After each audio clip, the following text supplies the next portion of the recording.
Hi అండి, welcome to it's my sir vlogs. ఈరోజు సాంబార్ చేసుకుందామండి. ప్రాసెస్ చూద్దాం రండి. ముందుగా పప్పు కుక్కర్ పెట్టేసుకుందాం. ఒక 10 విజిల్స్ రానిద్దామండి. ఈ లోపల కూరగాయలన్నీ కట్ చేసుకుని ఆనపకాయ, ములక్కాడ, ఉల్లిపాయ, పచ్చిమిర్చి, బెండకాయ, వంకాయ, టమాటా ఉడకబెట్టుకుందామండి. పప్పు ఉడికిపోయాక వేరే గిన్నె పెద్ద గిన్నెలోకి తీసేసుకుని మెత్తగా స్మాష్ చేసేసుకుందామండి.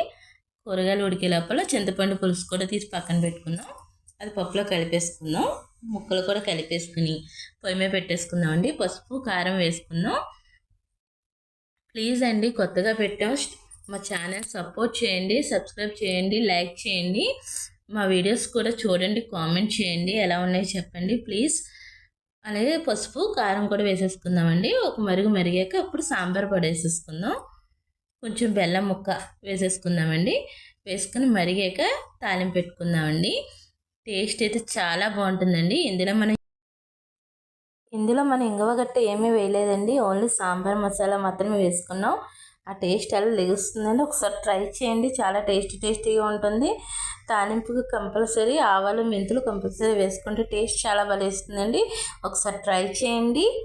ఎలా ఉందో కామెంట్ చేయండి. ప్లీజ్ సబ్స్క్రైబ్ చేసుకోండి. Thanks for watching.